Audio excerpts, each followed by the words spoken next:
সকালবেলায় ঘুমাইতেছি, এমন সময় পুরো খাট কাঁপতে শুরু করলো। আমি ভাবছি ভূমিকম্প হতেছে, তাই তাড়াতাড়ি উঠে দিয়েছি এক দৌড়। একটু দূরে গিয়ে দেখি ভূমিকম্পটা শুধু আমার বিছানার উপরই হইতেছে। পরে বিছানার কাছে গিয়ে দেখি মোবাইলে কল আসছে। শালার মোবাইল ভাইব্রেশন মোডে ছিল, আমার জানাই ছিল না। মোবাইলে হাতে নিয়ে দেখি তন্নির কলটা রিসিভ করতে বলতে শুরু করলো, এই কুত্তা, কল ধরিস না কেন? সরি রে, ঘুমেছিলাম। এবার বল, এত সকাল সকাল কল দিলি কেন? আজকে একটু তাড়াতাড়ি ক্যাম্পাসে আসিস, তোদেরকে একটা গুড নিউজ দেব। কি গুড নিউজ?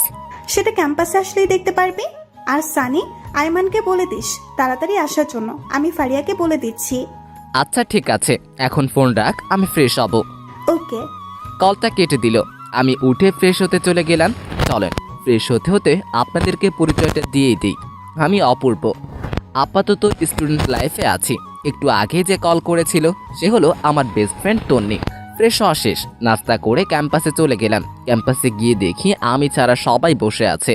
আমি যাওয়ার পরই তন্নি রাগী লুক নিয়ে আমাকে বলল, কিরে হারামি, তোকে আজকে তাড়াতাড়ি আসতে বললাম আর তুই আজকে দেরি করে আসলি। সরি রে, রাস্তায় অনেক জ্যাম। তোর জন্য সব সময় জ্যাম থাকে, আমরা রাস্তা দিয়ে আসি না। এই হারামি, তুই চুপ থাক, সব সময় শুধু চামচামি করিস। আচ্ছা বাদ দে না, এখন তন্নি কি বলবি তাড়াতাড়ি বল, আমরা আবার ক্লাসে চলে যাব। আজকে কোনো ক্লাস হবে না, আজকে আমরা একটা পার্টি দেব। দেখ, এখন এগুলো করার সময় নেই, অন্যদিন করব। আগে বল, তোর কি কথা আছে? দোস্ত, আমার বিয়ে ঠিক হয়ে গেছে। ছেলে অনেক বড় ব্যবসায়ী, কালকে আমাকে রিং পরিয়ে দিয়ে গেছে।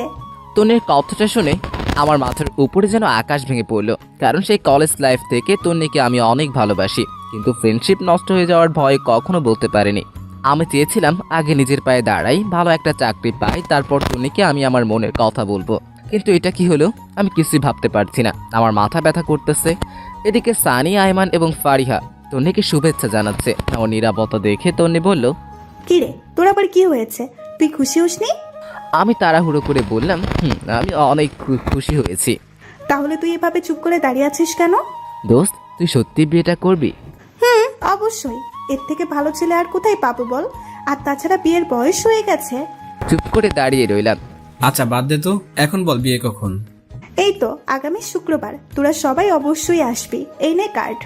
এই কথা বলে তন্নি আমাদের সবাইকে একটা করে কার্ড দিল। আমার কেন জানি বুকটা ফেটে কান্না আসছে। মনে হচ্ছে আমার জীবন থেকে অনেক বড় কিছু একটা চলে যাচ্ছে। নিজের অজান্তেই চোখের কোণে পানি চলে আসলো। আমার এমন অবস্থা দেখে তন্নি বলল, কিরে, কি হয়েছে তোর? কাঁদছিস কেন? আমি তাড়াতাড়ি চোখের পানি মুছে বললাম, আরে না, এমনি। তোর বিয়ে হবে শুনে খুশিতে চোখে পানি চলে আসলো।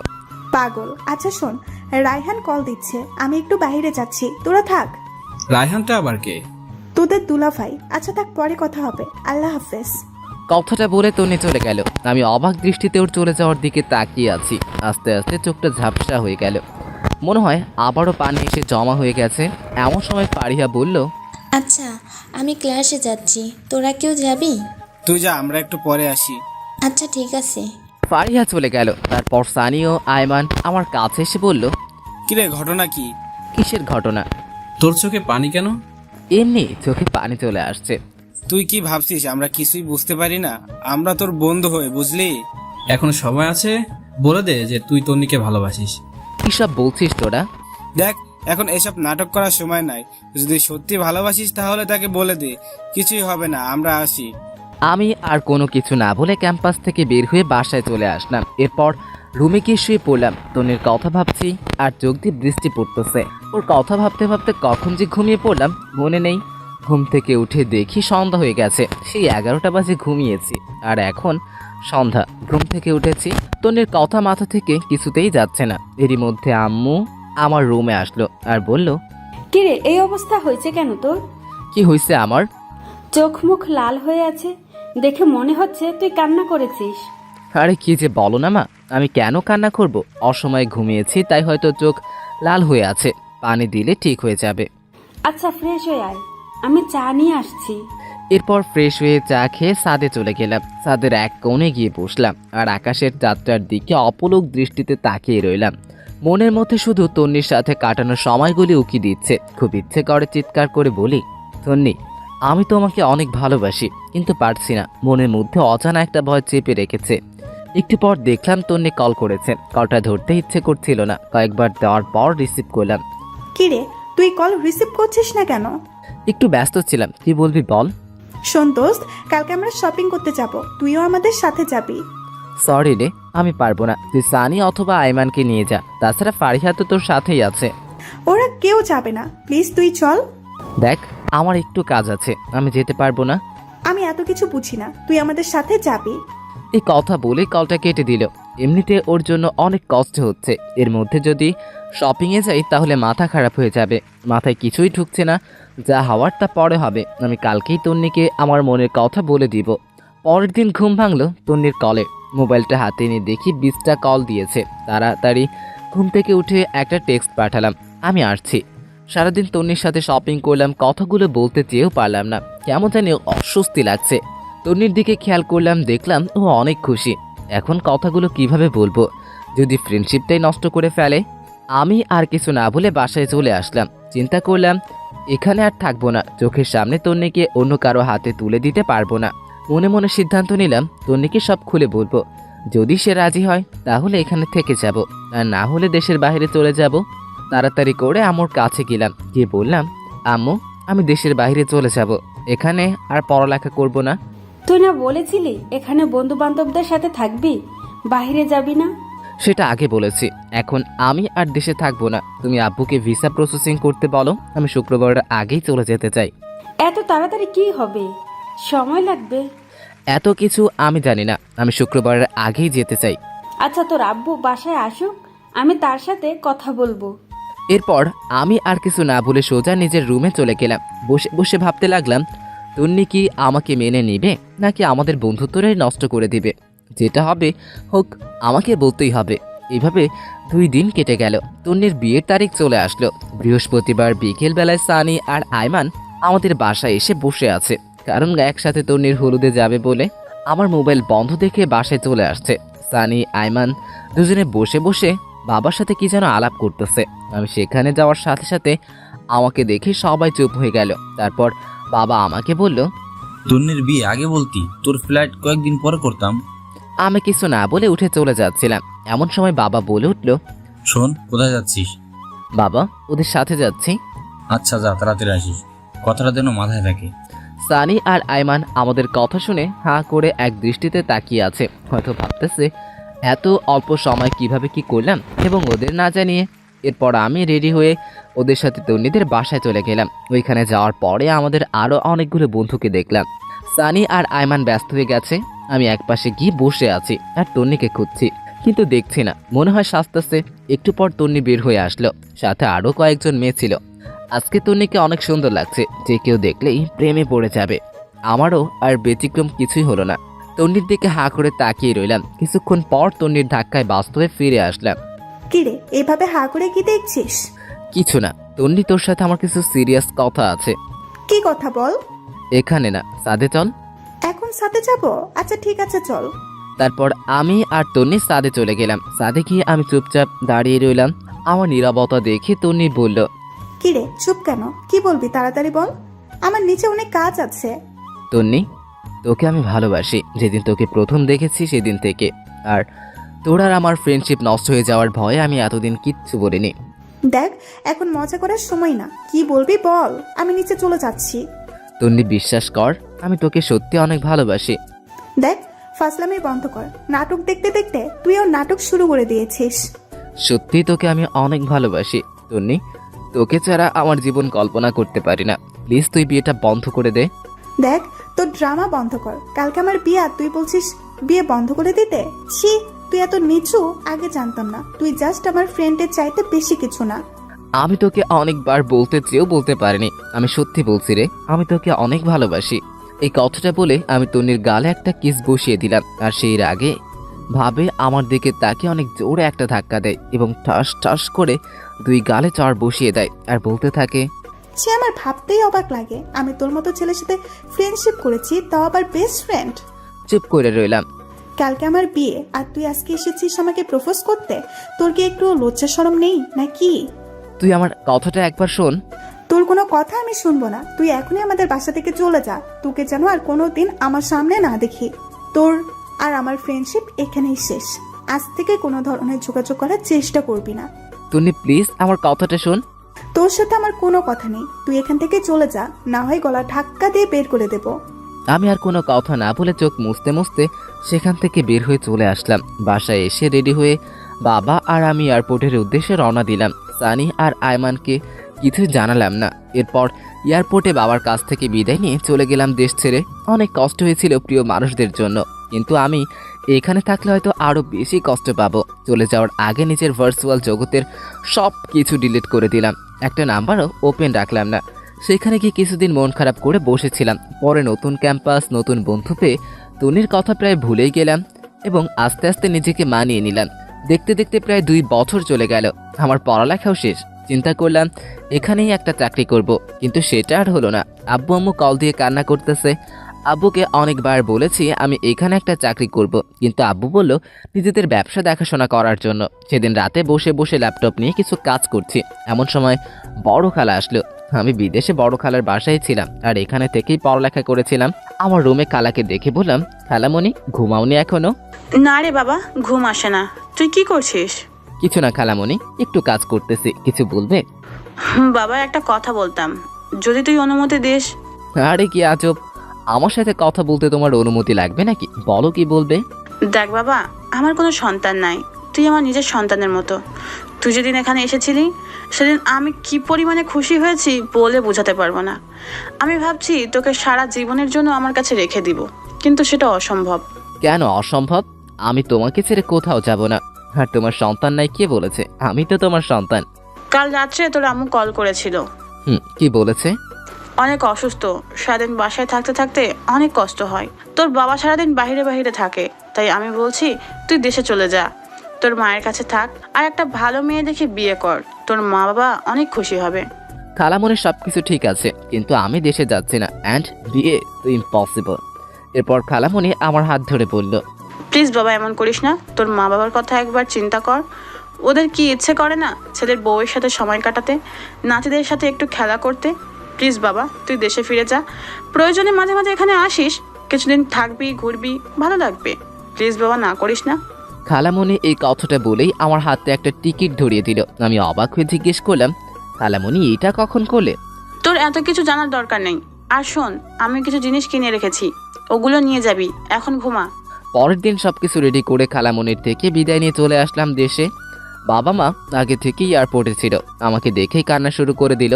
মায়ের দিকে তাকিয়ে আমি অবাক হয়ে গেলাম, কারণ মা অনেক অসুস্থ হয়ে গেছে, ঠিকমতো দাঁড়াতে পারছে না। বাবার অবস্থাও আগের মতো নেই। এরপর বাবা আর মায়ের সাথে বাসায় চলে আসলাম।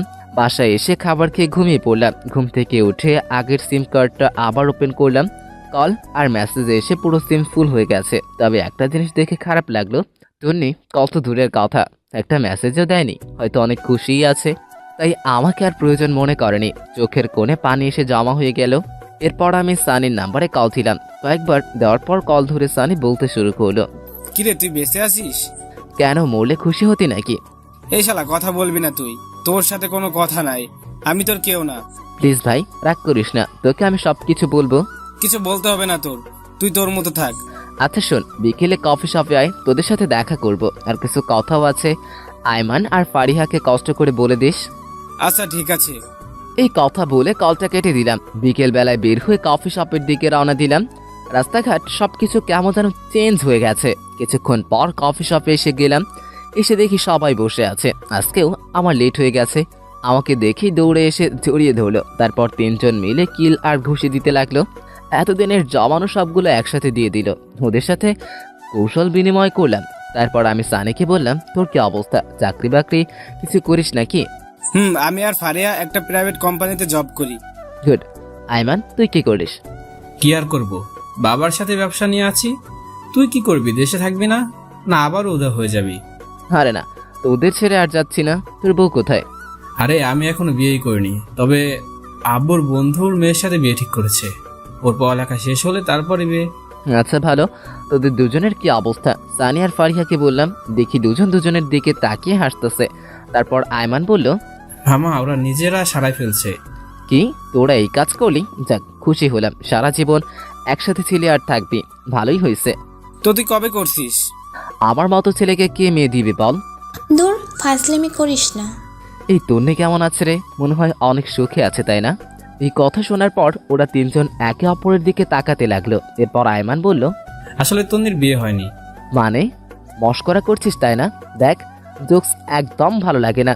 না রে, আইমান ঠিক বলেছে, ওর বিয়ে হয়নি। কি বলছিস তোরা?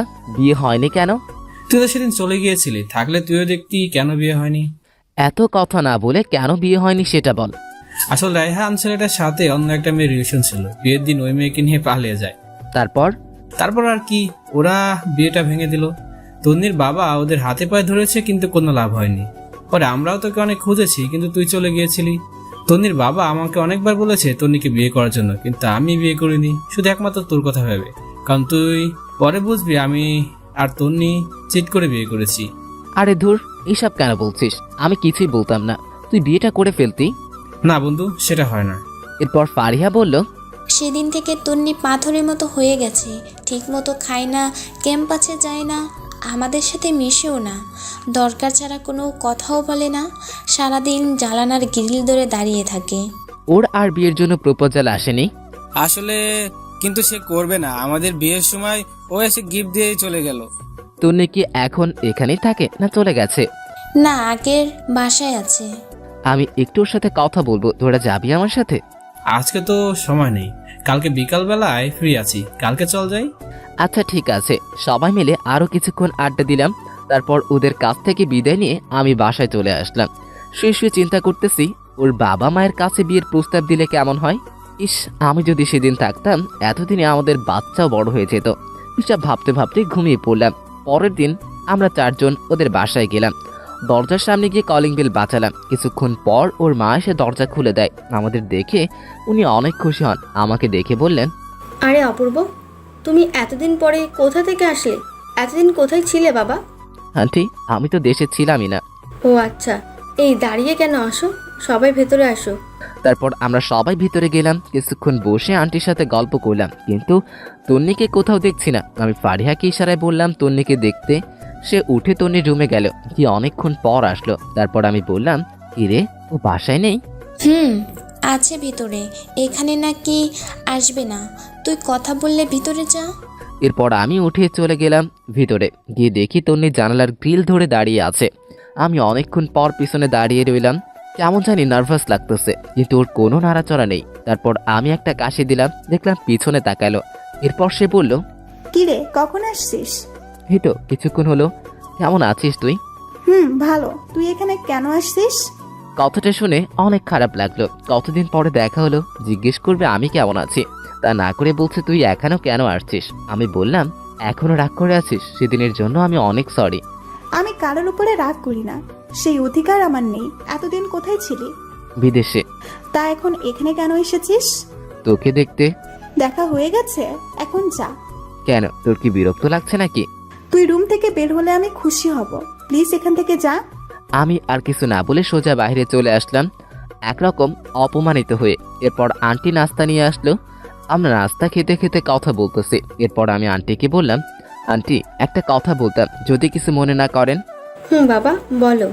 আন্টি, আমি তন্নিকে বিয়ে করতে চাই। আমার কথা শুনে আইমান, সানি আর ফারিহা অবাক হয়ে আমার দিকে তাকিয়ে রইল। আন্টি বলল, কিন্তু বাবা, তোমার মা বাবা কি রাজি হবে? আর তন্নির তো বিয়ে করার ইচ্ছে নেই বলতেছে। আন্টি, আমার মা বাবা আমার উপরে কোনো কথা বলবে না। আপনি যদি রাজি থাকেন আমি তন্নিকে বিয়ে করব। বাবা ঠিক আছে, কিন্তু তন্নি? বিয়ের পর সবকিছু ঠিক হয়ে যাবে। আচ্ছা বাবা, দেখি কি করা যায়। এরপর আমি, আয়মান, সানি ও ফারিহা তন্নিদের বাসা থেকে চলে আসলাম। এরপর বাসায় গিয়ে আমি আব্বু আম্মুকে বললাম তন্নির কথা। আমার কথা শুনে ওনারা অনেক খুশি। বললেন তোর পছন্দ আমাদের পছন্দ। আর মা বলল তন্নি মেয়েটাকে আমারও অনেক ভালো লাগে। অবশেষে আমাদের বিয়েটা হয়ে গেল। তন্নিকে একরকম জোরকে বিয়েটা দেওয়া হয়েছে। কবুল বলার সময় দেখলাম কবুল বলতে চাচ্ছে না। ফারিহা আর ওর মায়ের জোরাজোরিতে বলেছে। এখন প্রায় রাত 11টা বাজে। আমি, সানি, আয়মান বসে বসে আড্ডা দিচ্ছি। এমন সময় ফারিহা সাদে আসলো আর এসে আমাকে বলল, কিরে তুই এখানে? তো কোথায় থাকবো? আজকে না তোর বাসর রাত? তন্নি অনেক আগে থেকে একা একা বসে আছে, যা ঘরে যা। বন্ধু যা। এরপর আমি উঠে আস্তে আস্তে রুমের দিকে হাঁটতে শুরু করলাম। এমন সময় সানি বলল, মামা মনে করে বিড়ালটা মারিস, আর কোনো দরকার হলে আমাকে কল দিস। এই ফাজিল, তোর মুখে কি কিছুই আটকায় না? সবাই কি তোর মতো নাকি? আমি আর কিছু না বলে মুচকি হেসে ছাদে থেকে চলে আসলাম। বাসুর ঘরের সামনে দাঁড়িয়ে আছি, কেমন জানি ভয় হচ্ছে, আবার লজ্জাও। অনেকক্ষণ দাঁড়িয়ে থাকে আস্তে করে দরজা খুলে ভিতরে প্রবেশ করলাম এবং দরজাটা আবার লাগিয়ে দিলাম। দেখলাম তন্নি মাথা নিচু করে বসে আছে। আমি গিয়ে খাটের উপর বসলাম। ঠিক তখনই তন্নি আমাকে বলে উঠল, তোর সাথে আমার কিছু কথা আছে। কি কথা বল। আর শোন, আজকে থেকে আমি তোর স্বামী, সুতরাং তুই করে বলবি না, তুমি করে বলবি এবং আমিও বলবো। দেখ, তোকে আমি কখনো স্বামী হিসেবে মেনে নিতে পারবো না। তুই জাস্ট আমার ফ্রেন্ড। তাহলে বিয়েতে মত দিলি কেন? তোর কি ধারণা আমি নিজের থেকে মত দিচ্ছি? জীবনেও না। মা আমাকে ওনার মরার কসম দিয়েছে, সেজন্য আমি বিয়েটা করছি। তোর মায়ের কসমের জন্য আমার জীবনটা নষ্ট করবি নাকি? সুতরাং তুই এখন কি চাস? তুই জীবনে আমার কাছে স্বামীর অধিকার দেখাতে পারবি না। তুই তোর মতো আর আমি আমার মতো করে থাকবো। ওকে, আমি তোর উপর কোনো অধিকার খাটাবো না। অন্তত আমার মা বাবার সামনে একটু নাটক করিস, না হলে ওনারা অনেক কষ্ট পাবে। চেষ্টা করব। আমি আর কিছু না বলে খাটে ঘুমাতে যাব, ঠিক সেই সময় তন্নি আবারও চিৎকার দিয়ে উঠে আর আমাকে বলতে শুরু করে, কি করছিস তুই? কি করলাম? ঘুমোতে যাচ্ছি। ঘুমাবি ভালো কথা, কিন্তু খাটে কেন? তাহলে কোথায় ঘুমোবো? যেখানে খুশি সেখানে ঘুমা, দরকার হলে সোফায় গিয়ে ঘুমা, বাট খাটে ঘুমাতে পারবি না। এটা আবার কেমন কথা? খাট থাকতে সোফায় কেন ঘুমাতে হবে? কারণ তোর সাথে এক খাটে ঘুমানোর ইচ্ছা আমার নেই, সো তুই খাটে ঘুমাবি না। আমি আর কিছু না বলে একটা বালিশ নিয়ে লাইট বন্ধ করে সোফায় ঘুমিয়ে পড়লাম। তন্নি খাটের উপর শুয়ে পড়লো। আমার কিছুতেই ঘুম আসছে না। পরে আমি উঠে বেলকনিতে চলে গেলাম। বেলকনিতে গিয়ে মনে মনে ভাবতে লাগলাম, আমার মতো অভাগা পৃথিবীতে দ্বিতীয় আর কেউ নেই। এই বাসর ঘর নিয়ে কত কিছু চিন্তা করে রেখেছিলাম, কিন্তু কিছুই হলো না। মনে মনে ভাবলাম তন্নির সাথে ফ্রেন্ডশিপটা না হলে ভালোই হতো, সুন্দর একটা জীবন পেতাম। নিয়তি বারবার আমাকে ওর কাছে নিয়ে আসছে। এসব ভাবতে ভাবতে কখন যে চোখের কোণে পানি চলে আসছে বুঝতে পারিনি। এমন সময় খেয়াল করলাম রুম থেকে কান্নার আওয়াজ আসছে। আমি তাড়াতাড়ি রুমে ঢুকে লাইটটা অন করলাম। দেখলাম তন্নি ফুপিয়ে ফুপিয়ে কান্না করছে। লাইট অন করাতে তন্নি কান্না বন্ধ করে দিল। তারপর আমি বললাম, ইরে তুই এখনো ঘুমাসনি আর কান্না করতেছিস কেন? না এমনি। তুই কোথায় ছিলি? বারান্দায় ছিলাম। ঘুমিয়ে পর, রাত অনেক হয়েছে, রাত বেশি জাগলে শরীর খারাপ হবে। তুইও ঘুমিয়ে পড়। আমি আর কিছু না বলে লাইট বন্ধ করে দিলাম। খেয়াল করে দেখলাম ওর মোবাইলে রায়ান ছেলেটার ছবি। এবার বুঝতে পেরেছি তন্নি কেন কান্না করছে। হয়তো ছেলেটাকে অনেক ভালোবেসে ফেলেছে। তাই মনে মনে ভাবতে লাগলাম, বালিকা তুমি আমাকে চিনো না, আমি কোন জালের মাছ। তোমাকে আমার প্রতি দুর্বল করে তারপর প্রত্যেকটা কথার প্রতিশোধ নিব। কথাকার একটা ছেলের জন্য আমার ভালোবাসাকে 2 টাকার দাম দিচ্ছ না। এসব ভাবতে ভাবতে কখন যে ঘুমিয়ে পড়লাম মনে নেই। সকালবেলায় একটা মিস্টেক কাণ্ডে ঘুম ভাঙলো। তাকিয়ে দেখি তন্নি এইমাত্র গোসল করে আসছে। ওর চেহারাটা অনেক মায়াবী লাগছে। আমি অনেকক্ষণ তাকিয়ে থাকার পর তন্নি বলল, ওই এভাবে স্যাসরাদের মতো তাকিয়ে না থেকে তাড়াতাড়ি উঠে ফ্রেশ হয়ে নে। আম্মা এসে কয়েকবার ডেকে গেছে নাস্তা করার জন্য। আমি কোনো কিছু না বলে ওয়াশরুমে গেলাম। ফ্রেশ হতে হতে ভাবলাম তন্নি আমাকে জীবনেও মেনে নেবে না। ফ্রেশ হয়ে রুমে আসতেই দেখলাম তন্নির মনমরা হয়ে বসে আছে। তন্নি আমাকে দেখে নিচে চলে গেল। আমি রেডি হয়ে নিচে গেলাম। গিয়ে দেখি আমি ছাড়া সবাই বসে আছে। একসাথে নাস্তা করলাম। এরপর বাবা বললেন, নাস্তা করে দেখতো সানি আর আইমান কোথায়, ওদেরকে বাবুর্চির কাছে পাঠিয়েছিলাম। বাবার কথা শুনে আমি হাসতে শুরু করলাম। হ্যাঁ রে, আমার বন্ধুগুলা বাবুর্চির কাজ করছে। তারপর বাবা বললেন, না হেসে ওদের বাইরে গিয়ে দেখ। আর শোন, কালকে তাড়াতাড়ি উঠিস, অফিসের কলিগদের সাথে পরিচিত হবি, অফিস বুঝে নিবি। আমি আর যাব না। কিন্তু বাবা। কোনো কিন্তু না, যেটা বলছি সেটাই। তারপর নাস্তা করে সানি আর আয়মানকে খুঁজতে শুরু করলাম। বেশ ভালোভাবেই বৌভাতের অনুষ্ঠান শেষ হলো। এরপর রাতে যখন আবার ঘুমাতে যাই, গিয়ে দেখি তন্নি আগে থেকেই বিছানায় শুয়ে আছে। আমি কিছু না বলে ছাদে চলে গেলাম। সারা রাত ওখানেই কাটিয়ে দিলাম। পরের দিন সকালে নাস্তা করে বাবার সাথে অফিস চলে গেলাম। বাবা সবার সাথে পরিচয় করে দিলেন এবং এটাও বললেন আজ থেকে আমি ওদের বস। সবাই আমাকে অভিনন্দন জানালো। সেদিন সবার সাথে পরিচিত হয়ে বাসে চলে আসলাম। এইভাবে 1 সপ্তাহ চলে গেল। তন্নির সাথে আমার আর তেমন কথা হয় না, দরকার ছাড়া আর কোনো কথাই নেই। সেদিন সকালে নাস্তা করে অফিসে এসে কিছু দরকারি কাজ সেরে নিলাম। তারপর চেয়ারে গা এলি দিয়ে চোখটা বন্ধ করে রিল্যাক্স করতেছি। এমন সময় ইউসুফের কল। কিরে দোস্ত, কি অবস্থা?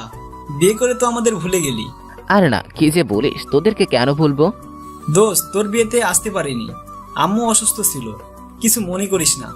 আরে না, কিছু মনে করিনি। তো বল, আন্টি কেমন আছে? আগের থেকে ভালো। তোর বাসার সবাই কেমন আছে? না রে দোস্ত, তেমন ভালো নেই। আব্বু আম্মু দুজনেই অসুস্থ। এক কাজ কর, ওনাদেরকে নিয়ে দূরে কোথাও থেকে ঘুরে আয়, যদি পারিস দেশের বাইরে চলে যা, ভালো লাগবে। ঠিক বলেছিস। আচ্ছা দেখি কি করা যায়। এই কথাটা বলে কলটা কেটে দিলাম। মনে মনে চিন্তা করলাম কোথা থেকে ঘুরে আসলে মন্দ হয় না। এগুলো ভাবতে ভাবতে দেখি টিফিনের সময় হয়ে গেছে। আমি হালকা কিছু খেয়ে নিলাম। এরপর চিন্তা করলাম তন্নিকে একটা কল দেই, খেয়েছে কিনা জিজ্ঞেস করি। এরপর তন্নিকে কল দিলাম। কিছুক্ষণ রিং হওয়ার পর কলটা ধরলো। বিরক্ত হয়ে বলল, কি ব্যাপার, তুই এই সময়ে কেন কল দিলি? না মানে খেয়েছিস কিনা জানার জন্য। দেখ, তোর আমাকে নিয়ে এত চিন্তা করতে হবে না, আমাকে আমার মতো থাকতে দে। এই কথা বলে কল কেটে দিল। বুঝতে পারলাম না তন্নি কেন আমার সাথে এমন ব্যবহার করে। আমি তোর ভালো চাই, তবুও সে কেন বোঝে না। না থাক, আজ থেকে আর ওর কেয়ার করবো না। ওর মতো ও থাকবে, আমার মতো আমি থাকবো। এগুলো চিন্তা করতে করতে আবারও কাজে মন দিলাম। রাতে বাসায় গিয়ে দেখলাম বাবা বসে বসে খবর দেখছে আর মা রান্নাঘরে। আমি বাবার সামনে গিয়ে দাঁড়ালাম। আমার দাঁড়িয়ে থাকা দেখে আব্বু বলল, কিরে কিছু বলবি? জি বাবা, একটা কথা বলার ছিল, যদি কিছু না মনে করো তাহলে বলতাম। আরে পাগল, আমার সাথে কথা বলতে তোর অনুমতি লাগবে নাকি? বল কি বলবি। আসলে বাবা বলছিলাম কি, সারাদিন অফিসের কাজ করতে করতে তোমাদেরকে সময় দিতে পারি না। চলো না আমরা সবাই মিলে কয়েকদিনের জন্য কোথাও থেকে ঘুরে আসি, সবার ভালো লাগবে। কথা ঠিক বলছিস, কিন্তু যাওয়া হবে না। কিন্তু কেন বাবা? গতকাল রাতে তো দাদুকে স্বপ্নে দেখেছিলাম কবরটা নাকি ভেঙে পুকুর হয়ে যাচ্ছে। তাই আমি আর তোর মা 10-15 দিনের জন্য গ্রামের বাড়িতে যাব। কয়েকজন হুজুর আর এতিমদের খাওয়ানোর ব্যবস্থা করব। যদি সুযোগ পাই কবরের চারপাশে দেয়াল করে দিয়ে আসবো। ও আচ্ছা, তাহলে তোমরা গ্রামে যাও, ঘুরে আসো, ভালো লাগবে।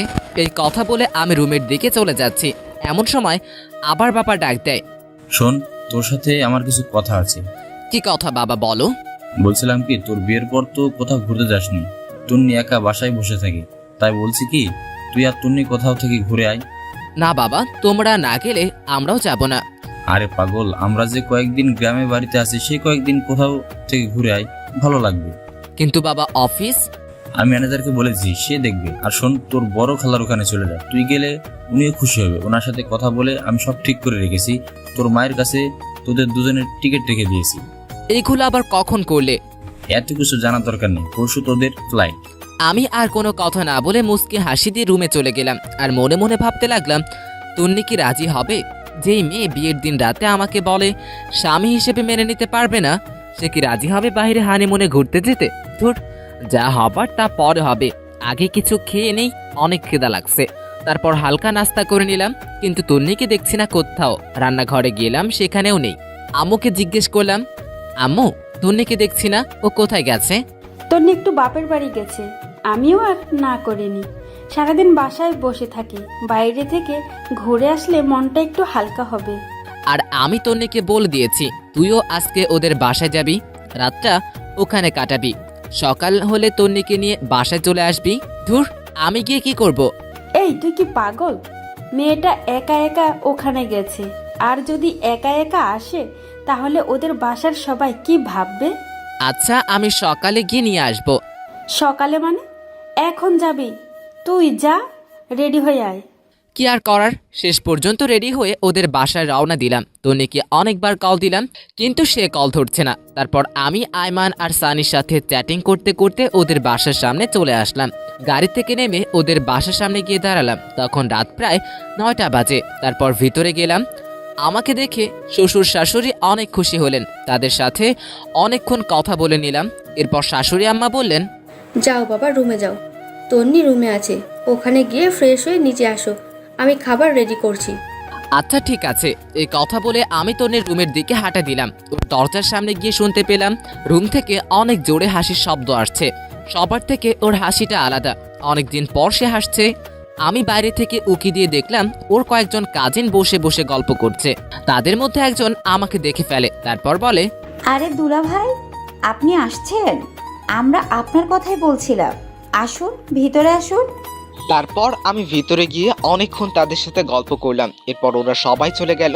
তখন তন্নি আমাকে বলল, তুই এখানে কেন আসছিস?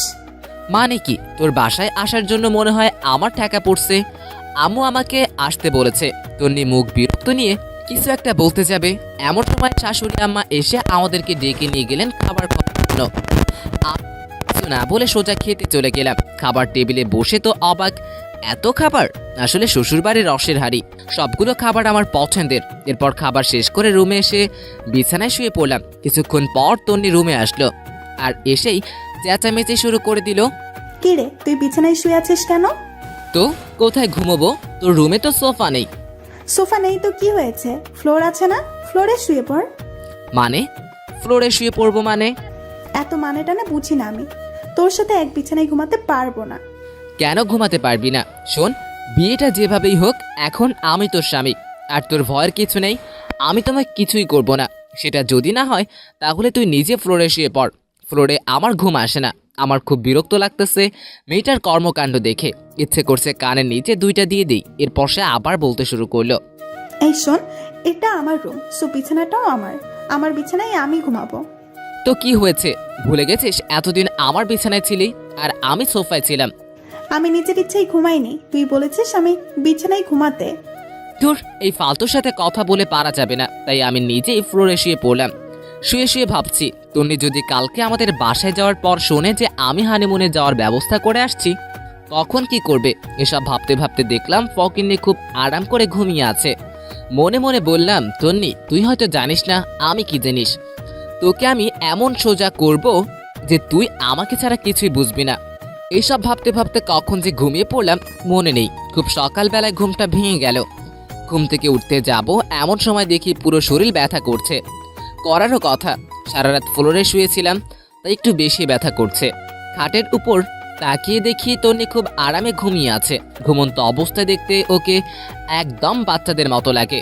মুখটা অনেক মায়াবী লাগছে। আমি ওর দিকে অনেকক্ষণ তাকিয়ে রইলাম। একটু পর দেখলাম ওর কয়েকটি চুল উড়ে সে মাথাটা ঘুরে গেছে। ইচ্ছে করছে চুলগুলো আলতো করে পিছনে সরিয়ে দিই। বিয়ের পর থেকে এখনো তন্নিকে টাচও করিনি। খুব ইচ্ছে করছে ওর মায়াবী মুখটা একটু হাত বুলিয়ে দিতে, কিন্তু যদি জেগে যায় তাহলে আমার 12টা বাজাবে। কিন্তু নিজের ইচ্ছেটাকে আর কন্ট্রোল করতে পারলাম না। ওর মুখের চুলগুলো আস্তে আস্তে করে সরাতে লাগলাম। হঠাৎ করে তন্নির ঘুম ভেঙে গেল আর আমাকে ওর এত কাছে দেখে চিৎকার দিয়ে উঠল এবং সাথে সাথে আমার মুখে ঠাস ঠাস করে 2টা চড় বুট দিল। তারপর রেগে চোখ মুখ লাল করে আমাকে বলতে শুরু করলো। ছি, তুই এত নোংরা! আমি তোকে ভালো মানুষ ভাবছিলাম, কিন্তু তুই যে এত নিম্নমানের সেটা আমি আগে জানতাম না। তোর সাথে কথা বলাতেই আমার রাগ হয়। তুই ভুল ভাবছিস, আমার কথা শোন। তোর কোনো কথাই আমি শুনবো না। এমন সময় তন্নির আম্মু এসে আমাদেরকে ডাক দিল আর বলল তাড়াতাড়ি নিচে যেতে, নাস্তা রেডি। এরপর আমি আর কোনো কিছু না বলে সোজা ওয়াশরুমে চলে গেলাম। ফ্রেশ হয়ে এসে তন্নির রুমে বসে আছি। সেও কোথায় যেন গেছে। বসে বসে ভাবছি, মানুষ এত সহজে অবিশ্বাস করতে পারে। আমি যদি জোর করে কিছু করতাম তাহলে বিয়ের প্রথম রাতেই করতাম। একটু পর তন্নি এসে আমাকে নিয়ে নাস্তা করতে গেল। আমিও কোনো কথা না বলে নাস্তা করে রুমে চলে আসলাম। এসে রেডি হচ্ছি, কারণ তন্নিকে বাসায় দিয়ে আমাকে অফিস যেতে হবে। তন্নিও রেডি হলো। অতঃপর তন্নিকে বাসায় দিয়ে আমি অফিস আসলাম। অফিস এসে দেখি অনেক কাজ জমে আছে, এক নাগারে করতে লাগলাম। ঘড়ির দিকে তাকিয়ে দেখি 2টা বেজে গেছে। এখন আর কাজ করা যাবে না। এরপর আমি উঠে নামাজ পড়লাম। নামাজ শেষ করে ক্যান্টিনে গেলাম নাস্তা খাওয়ার জন্য। ঠিক তখনই তন্নির কল আসলো। আমি কলটা রিসিভ করে বললাম, বলো কি হয়েছে। কিন্তু কলটা দিয়েছে বাবা। তারপর বাবা বললেন, তন্নি না, আমি তোর বাবা বলছি। বাবা, এই সময় কল দিয়েছো, কিছু বলবে? তুই এখন কোথায়? ক্যান্টিনে এসেছি নাস্তা করার জন্য। নাস্তা করার দরকার নেই, তুই বাসায় চলে আয়, একসাথে খাবো। কিন্তু বাবা, পুরোটা বলতে না দিয়েই। কোনো কিন্তু না, তোর সাথে কথা আছে। আচ্ছা ঠিক আছে, আমি আসতেছি। এরপর আমি বাসায় চলে গেলাম। বাসায় গিয়ে দেখি সবাই খাবার টেবিলে বসে আছে, মনে হচ্ছে আমার অপেক্ষাই করছে। আমি গিয়ে মায়ের পাশে বসলাম। খাওয়া দাওয়া শুরু হলো। ঠিক তখনই বাবা বলতে শুরু করলো, তোকে যে বলেছিলাম আমরা গ্রামের বাড়ি যাব, তোর মনে আছে? তোর দাদুর কবর পাকা করব। মনে আছে, কিন্তু বাবা। কিন্তু কি? আমি কোথাও যেতে পারবো না। আরে তুই আমার সাথে যাবি কেন? তোরা তো ঘুরতে যাচ্ছিস। না বাবা, আমরা কোথাও যাচ্ছি না। দরকার হলে তন্নিকে তোমাদের সাথে নিয়ে যাও। দেখলাম তন্নি আমার দিকে আর চোখে তাকিয়ে আছে। তারপর মা বললেন, এটা কেমন কথা? তুই না কালকে বললি তোরা ঘুরতে যাবি? বলেছিলাম, কিন্তু এখন যাব না, আমার কাজ আছে, তাই সব ক্যান্সেল করে দিয়েছি।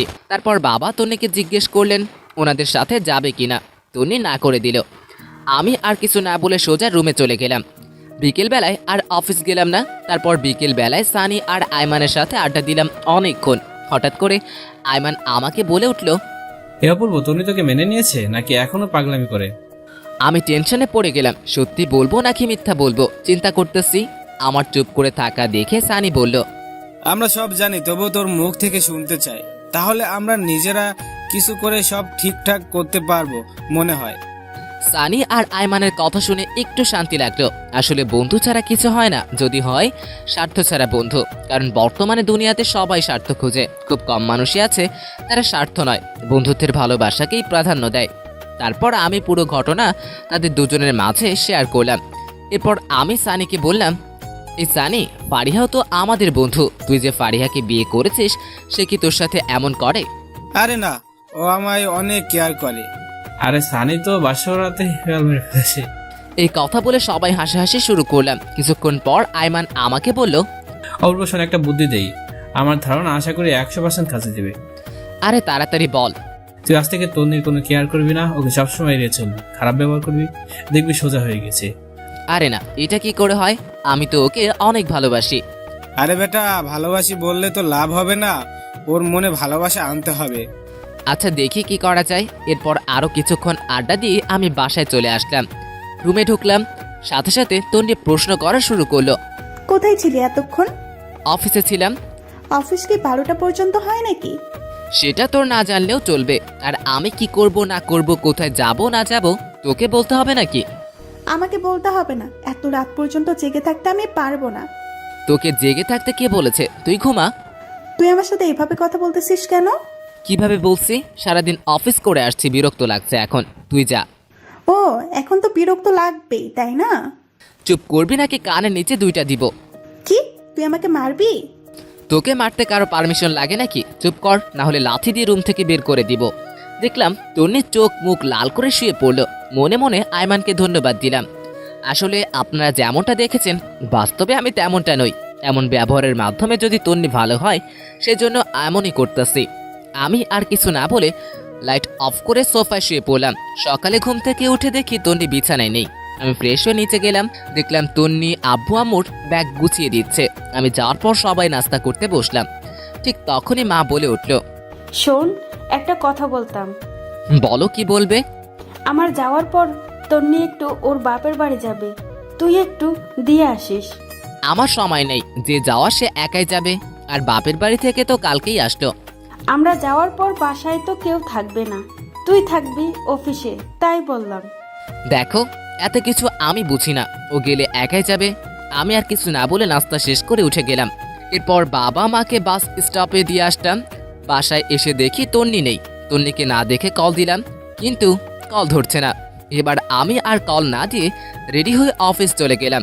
দুপুরবেলায় ক্যান্টিনে খাবার খেতে গেলাম। তারপরে বাবা মাকে কল দিলাম কত দূর গেছে সেটা জানার জন্য। অনেকক্ষণ কথা বলার পর কলটা কেটে দিলাম। হঠাৎ করে তন্নির কথা মনে পড়লো। আমি এবার তন্নিকে কল না দিয়ে শাশুড়িকে কল দিলাম। হ্যালো, আসসালামু আলাইকুম। ওয়ালাইকুম সালাম। বাবা কেমন আছো? জি, ভালো আছি। আপনারা সবাই কেমন আছেন? আছি, সবাই ভালো। খাওয়া দাওয়া করেছেন? তন্নি কি করছে? এই তো আমরা করতেছি, তুমি করছো? জি। অফিস শেষ করে আমাদের এখানে চলে আসিও, তোমার আব্বু আম্মুর সাথে আমার কথা হয়েছে। কিন্তু? কোনো কিন্তু না, আমি বলেছি তুমি চলে আসিও। আচ্ছা ঠিক আছে। এরপর আরো কিছুক্ষণ কথা বলে কলটা কেটে দিলাম। এরপর সানি আর আয়মানকে কল দিলাম।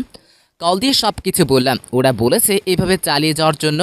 রাত প্রায় 8টা বাজে। আমি ওদের বাসার সামনে গিয়ে পৌঁছালাম। তন্নিকে কল দিব চিন্তা করলাম, কিন্তু দিলাম না। কলিং বেল দেওয়ার সাথে সাথে তন্নি এসে দরজা খুলে দিয়ে গেছে। মনে হয় আমার জন্য ওয়েট করতেছিল। আমি শ্বশুর শাশুড়ির সাথে কথা বলে তন্নির রুমে গেলাম। তন্নি আমার সাথে কথা বলতেছে না। আমি ওয়াশরুমে গিয়ে ফ্রেশ হয়ে আসলাম। কিছুক্ষণ পর শাশুড়ি এসে খাওয়ার জন্য ডেকে গেল। আমিও সোজা নিচে চলে গেলাম। খাওয়া দাওয়া করে ছাদে গেলাম। ছাদে গিয়ে আব্বুকে কল দিলাম এবং অনেকক্ষণ কথা বললাম। কথা বলা শেষ করে রুমে চলে আসলাম। রুমে আসার সাথে সাথে তন্নি অনেক জোরে দরজা লাগিয়ে দিল। ওর এমন কাণ্ড দেখে আমি বললাম, কিরে, এত জোরে দরজা দিলি কেন? তুই এখানে কেন আসছিস? মানে কি? তোর মাই তো বললো। মা বললেই আসতে হবে নাকি? দেখ, বেশি কথা বলবি না। তোকে দেখলেই আমার রাগ হয়। যা শুয়ে পড়। আমার রুম থেকে বের হ।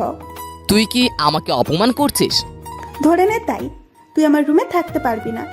ভুলে গেছিস সব সময় আমার রুমে থাকিস অ্যান্ড আমার খাটে। তুই কি যাবি না গলা ধাক্কা দেব? আমি আর কিছু না বলে রুম থেকে বের হয়ে গেলাম। চিন্তা করলাম নিজের বাসায় চলে যাই, কিন্তু এত রাতে যাওয়ার রিস্কি হয়ে যাবে। তাছাড়া শ্বশুর শাশুড়ি খারাপ মনে করবে। আর কিছু চিন্তা না করে সোজা নিচে চলে গেলাম। তারপর অনেকক্ষণ হাঁটাহাঁটি করলাম, সময় যাচ্ছে না কিছুতেই। তারপর গিয়ে গেস্ট রুমের সোফায় শুয়ে পড়লাম। সকালবেলায় শাশুড়ির ডাকে ঘুম ভাঙলো আমার। আমাকে সোফায় দেখে উনি বললেন, কি বাবা, তুমি সোফায় কেন ঘুমিয়েছো? রুমে যাওনি? আমি কিছু বলতে যাব এমন সময় তন্নি কোথা থেকে তার আম্মুকে বলে, আম্মু, তোমার জামাই কি করেছে জানো? কি করছে?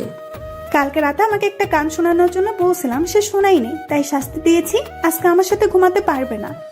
আমি তো পুরো টাসকে খেয়ে বসে গেছি। ফকিন্নি কত বড় মিথ্যা কথা বলল। বাহ, কি সুন্দর নিজেকে বাঁচিয়ে নিল। তারপর শাশুড়ি আমাকে বলল, বাবা, আমার মেয়েটা গান পছন্দ করে, তুমি মাঝে মাঝে ওকে একটু গান শুনিও। আর তুইও সামান্য একটা গানের জন্য বুঝি কেউ রুমে থাকতে দেয় না? আমি দুঃখ ভরাক্রান্ত একটা হাসি দিয়ে ওয়াশরুমে চলে গেলাম। তারপর নাস্তা করে অফিস চলে গেলাম। কিছুক্ষণ পর আমাদের অফিসের কলিগ আমার রুমের সামনে আসলো আর এসে বলল, হ্যালো স্যার, আসতে পারি? আরে আদিবা, আসো আসো। Thanks sir. কিছু কি বলবে? বলছিলাম কি স্যার, আগামী সপ্তাহে আমি একটু বাড়ি যাব, আমার চাচাতো ভাইয়ের বিয়ে। ও আচ্ছা, ছুটি লাগবেই তো? জি স্যার। কতদিন লাগবে? 1 সপ্তাহ হলে ভালো হতো স্যার। আচ্ছা ঠিক আছে, দিলাম, যাও, ভালোভাবে যাবে। ধন্যবাদ স্যার। এরপর দেখলাম আদিবা কিছু বলবে, কিন্তু বলছে না, শুধু ছটফট করছে। তাই আমি তাকে বললাম, কি কিছু বলবে নাকি? আসলে স্যার, একটা কথা বলার ছিল। সমস্যা নেই, বলো। আসলে স্যার, এখানে তো আমার কেউ নেই, আপনাকে বড় ভাইয়ের মতো দেখি। যদি ভাই হিসাবে একটা উপকার করতেন, খুব খুশি হতাম। আরে পাগল নাকি? সমস্যা নেই, কি বলবে নির্ভয়ে বলো। স্যার, অনেকদিন পর বাড়ি যাচ্ছি তো, আব্বু আম্মুর জন্য কিছু শপিং করব। যদি বিকালবেলা আমার সাথে একটু শপিংয়ে যেতেন তাহলে অনেক উপকার হতো। আচ্ছা ঠিক আছে, যাব। ধন্যবাদ স্যার। এই কথা বলে আদিবা তার ডেস্কে চলে গেল। বিকেলবেলায় আদিবার সাথে শপিং মলে গেলাম। ওর বাবা মার জন্য অনেক কিছু কেনাকাটা করলো। অনেক কিছু কেনাকাটার পর আদিবা একটা কসমেটিক্সের দোকানে গেল। আমিও ওর পিছনে পিছনে গেলাম। আদিবার ব্যাগগুলো আমার কাছেই ছিল। কসমেটিক্সের দোকানে যাওয়ার পরে আমি আর আদিবা পাশাপাশি দাঁড়িয়েছিলাম। সেখানে গিয়ে বিশাল আকারে একটা শক খেলাম আমি, কারণ তাকে দেখি তন্নিও সেখানে তার বান্ধবীদের সাথে কি যেন কিনতেছে। আমাকে আদিবার সাথে দেখে আমার সামনে এসে বলে উঠল, মেয়েটাকে? ও আমার। পুরোটা বলার আগেই আমার গালে ঠাস করে একটা চড় বসিয়ে দিল আর চোখ মুখ লাল করে কাঁদতে কাঁদতে দোকান থেকে বের হয়ে গেল। এরপর তন্নির কয়েকটা বান্ধবী এসে আমাকে বলল, ছি ভাইয়া, বাসায় বউ রেখে বাইরে মেয়ে মানুষ নিয়ে ঘুরতে লজ্জা করে না আপনার? তারপর দোকান থেকে সবাই বের হয়ে গেল। লজ্জায় আমার পুরো মুখটা লাল হয়ে গেল। খারাপটা সবাই দেখলো, আসল কাহিনীটা কারো চোখে পড়লো না। তারপর আমি আর আদিবা দোকান থেকে বের হয়ে গেলাম। আদিবা আমাকে বলল, সরি স্যার, আজকে আমার জন্য আপনাকে অপমানিত হতে হলো। আরে ধুর, এগুলো কিছু না, তোমার কি দোষ? কেউ তো আসল ঘটনা জানে না, সেই জন্য রিয়াক্ট করেছে। ম্যাডাম কিন্তু অনেক রাগ করেছেন। এটা কোনো সমস্যা না, সব ঠিক হয়ে যাবে। স্যার, একটা কথা বলতাম। বলো। ম্যাডামের নাম্বারটা আমাকে দিবেন, আমি বুঝিয়ে বলবো। আরে তুমি কল দিলে আরো বেশি রিয়াক্ট করবে, উল্টো তোমাকে অপমান করবে। সমস্যা নেই স্যার, আপনি নাম্বারটা আমাকে দেন। আর এটা ধরেন। কি এটাতে? স্যার, আপনার বিয়েতে তো যেতে পারিনি, তাই ম্যাডামের জন্য আমার পক্ষ থেকে একটা গিফট। তুমি আবার এটা কখন কিনলে? সেটা আপনার না জানলেও চলবে, আপনি এটা নেন আর নম্বরটা দিন। ধন্যবাদ, এই নাও আমার নাম্বার। তারপর আমি নাম্বারটা দিয়ে দিলাম। গিফটটা নিয়ে আদিবাকে একটা রিকশায় উঠিয়ে দিয়ে আমি বাসায় চলে আসলাম। বাসায় এসে গিফটটা খুলে দেখলাম একটা নীল শাড়ি, অনেক সুন্দর, তন্নিকে অসাধারণ লাগবে। এরপর আমার মাথায় একটা বুদ্ধি আসলো। ফারিহাকে কল দিয়ে সব কিছু বলে দিলাম, কারণ তন্নি আজকে ফারিহার সাথে বিষয়টা শেয়ার করবে। আমি ফারিহাকে কল দিয়ে সব কিছু বলে দিয়েছি এবং এটাও বলে দিয়েছি এমনভাবে কথা বলতে যাতে তন্নির প্রচুর রাগ হয়। বাসায় একা একা ভালো লাগে না, আব্বু আম্মুও নাই, তন্নিও নাই। আমি তন্নিকে কল দিলাম, বাট মোবাইল বন্ধ। এরপর তন্নির আম্মুর কাছে কল দিলাম। কলটা রিসিভ করতে আমি বললাম, হ্যালো, আসসালামু আলাইকুম। ওয়ালাইকুম সালাম, কেমন আছো? জি ভালো। তন্নি কোথায়? ওর মোবাইল বন্ধ কেন? কি জানি বাবা, বিকালে কোথা থেকে কাঁদতে কাঁদতে সে রুমের দরজা বন্ধ করে দিয়েছে। অনেকবার ডেকেছি, দরজা খুলছে না, কিছু খাচ্ছেও না। তোমার সাথে কি কিছু হয়েছে? না, আমার সাথে তো কিছুই হয়নি। তো বাবা আজকে আমাদের বাসায় আসবে না? না, আজকে আর আসবো না। কেন বাবা, বাসায় তো কেউ নেই, এখানে তন্নিও একা, তুমি চলে আসো। না, একটু কাজ আছে। আচ্ছা ঠিক আছে, ভালো থাকবেন, পরে কথা বলবো। এই কথা বলে কলটা কেটে দিলাম। আর মনে মনে চিন্তা করলাম তন্নিও হয়তো আমাকে ভালোবেসে ফেলেছে, না হলে এত রিয়াক্ট করতো না। সত্যি তো আয়মানের বুদ্ধি অনেক কাজে লাগছে। এইভাবে কয়েকদিন চলে গেল, আমি তন্নিদের বাসায় যাই না। মাঝে মাঝে ওর মায়ের সাথে একটু একটু কথা হয়। প্রায় 10 দিন পর ওর মা আমাকে কল দেয়, তখন আমি অফিস ছিলাম। কলটা রিসিভ করে বললাম, হ্যালো, আসসালামু আলাইকুম। ওয়ালাইকুম সালাম। বাবা কেমন আছো? ভালো, আপনারা কেমন আছেন? আছি সবাই ভালো। বাবা তুমি একটু আজকে আমাদের বাসায় আসতে পারবে? আসলে আমার একটু কাজ ছিল। কেন, কোনো সমস্যা হয়েছে নাকি? আসলে আমার বড় বোন নাকি খুব অসুস্থ, তাই আমি আর তোমার শ্বশুর আব্বা ওখানে যাচ্ছি। যদি তুমি এখানে থাকতে তাহলে ভালো হতো। তন্নিকে নিয়ে যান তাহলে। ও যেতে চাচ্ছে না, তাই আমরা একটু টেনশনে আছি। সে একা একা বাসায় কিভাবে থাকবে? যদি তুমি আসতে তাহলে ভালো হতো। আচ্ছা ঠিক আছে, আপনারা যান, আমি সন্ধ্যার সময় আসব। এরপর আরও কিছুক্ষণ কথা বলে কলটা কেটে দিলাম। কেমন জানি খুব খারাপ লাগছে, আজকে অনেক দিন পর ওর সাথে দেখা করতে যাচ্ছি। রাত প্রায় 8টার দিকে আমি ওদের বাসার সামনে গিয়ে গেলাম। কলিং বেল বাজানোর সাথে সাথেই দরজা খুলে দিল, মনে হয় আমার জন্যই অপেক্ষা করছিল। এরপর আমি ভিতরে গেলাম, দেখলাম চোখ মুখ লাল করে বসে আছে, দেখতে বাচ্চাদের মতো লাগতেছে। তারপর আমি বললাম, কেমন আছিস? তুই এখানে কেন আসছিস? আম্মা বলেছে তাই। লজ্জা করে না অন্য মেয়েদের সাথে ঘুরে এখন এখানে আসতে? সেটা আমার ব্যাপার, আমি তো তোর কেউই না, আমাকে নিয়ে তোর এত মাথা ব্যথা কেন? তোর মতো ফালতুকে বিয়ে করাই আমার ভুল হয়েছে, আগে জানলে জীবনেও কবুলই বলতাম না। আমার মাথা গরম করবি না। কি করবি তুই? রাগে আমার পুরো শরীরের লোম দাঁড়িয়ে গেছে। আমি কোনো কথা না বলে সোজা ওয়াশরুমে চলে গেলাম। ফ্রেশ হয়ে এসে দেখি তন্নি নেই, মনে হয় ঘুমিয়ে গেছে। আমি আর তন্নির রুমে গেলাম না, সামনে গেস্ট রুমের সোফায় শুয়ে পড়লাম, কিন্তু ঘুম আসে না। একটু পর আস্তে আস্তে উঠে তন্নির রুমের দিকে গেলাম, দেখলাম তন্নি ঘুমিয়ে গেছে। অনেকক্ষণ বাইরে দাঁড়িয়ে থেকে ওকে দেখলাম। আহারে বেচারা, হঠাৎ করে খেয়াল করলাম ওর পুরো শরীর কাঁপতেছে। আমি তাড়াতাড়ি রুমে ঢুকে গেলাম, কপালে হাত দিয়ে দেখি জ্বরে পুরো শরীর পুড়ে যাচ্ছে। আমি তো টেনশনে পড়ে গেলাম, কি করব না করব কিছুই বুঝতে পারছি না। পরে কিচেন রুম থেকে একটা বল নিয়ে এসে মাথায় জলপট্টি দিলাম অনেকক্ষণ, কিন্তু কিছুতেই কমছে না। এরপর এক বালতি পানি নিয়ে এসে ওর মাথায় দিলাম। প্রায় 2 ঘন্টা পানি দেওয়ার পর ওর জ্বর কিছুটা কমলো। লক্ষ্য করে দেখলাম পানি দিতে দিতে ওর পুরো শরীর ভিজিয়ে দিলাম। এখন কাপড় চেঞ্জ করতে হবে, বাট কিভাবে করব বুঝতে পারছি না। তন্নি যদি দেখে আমি ওর কাপড় চেঞ্জ করেছি তাহলে আমার অবস্থা শেষ। সকালবেলায় নাস্তা নিয়ে ওর রুমে গেলাম, দেখলাম সে মাত্র ঘুম থেকে উঠেছে। আমার হাতে নাস্তা দেখে চমকে উঠল। তারপর নিজের দিকে তাকিয়ে দেখে যেই ওর গায়ে যে জামাটা ছিল সেটা নেই, আর একটা। তারপর রাগে চোখ মুখ লাল করে উঠে এসে আমার কলার ধরে বলতে শুরু করলো, ওই কুত্তা, আমার কাপড়ের এই অবস্থা করেছে কে? আসলে কালকে রাতে পুরোটা বলার আগেই ঠাস ঠাস করে 2টা চড় বসিয়ে দিল আর বলতে লাগলো, তুই এত খারাপ, আমি ভাবতেও পারিনি। আমাকে ঘুমের মধ্যে পেয়ে ছি, আমার ভাবতেও ঘৃণা লাগে। তোকে আমি আস্তে আস্তে বিশ্বাস করতে লাগলাম, কিন্তু তুই এত খারাপ আমি জীবনেও ভাবিনি। যা, বেরিয়ে যা এখান থেকে। প্লিজ আমার কথাটা তো শোন। তুই যাবি নাকি আবার জ্বর খাবি? আমি আর কিছু না বলে নাস্তার প্লেটটা টেবিলের উপর রেখে চলে আসতে যাব, এমন সময় দেখি দরজার সামনে নীলা, তন্নির চাচাতো বোন দাঁড়িয়ে আছে। মনে হয় আমাকে চড় মারার দৃশ্যটা দেখে ফেলেছে। লজ্জায় পুরো লাল হয়ে গেলাম আমি। মাথা নিচু করে কিছু না বলে সোজা রুমের বাইরে চলে আসলাম আমি। এরপর নীলা ভিতরে গেল, যাওয়ার পরে বলল, তুই ওনাকে চর মেরেছিস কেন? ভালো করেছি। ও আমার কাপড় চেঞ্জ করেছে কেন? সে করেনি, আমি চেঞ্জ করছি। মানে? তুই জানিস কালকে রাতে তোর অনেক জ্বর আসছিল, উনি তোর মাথায় জলপট্টি দিয়েছিল। জ্বর না কমার কারণে সারা রাত তোর মাথায় পানি দিয়েছিল। পানিগুলো দিয়ে তোর পুরো শরীর ভিজে যায়, ঠান্ডা লেগে যাবে, তাই সকাল সকাল আমাকে কল দিয়ে আসতে বলে। আর আমি তোর কাপড় চেঞ্জ করছি, আর তুই না জেনেই ওনাকে চর মেরে দিলি। তোর ভাগ্য অনেক ভালো যে তুই ওনার মতো স্বামী পেয়েছিস। এই কথা বলে নীলা বাইরে চলে আসলো। আমি তন্নির মাকে ওর অসুস্থতার কথা জানালাম।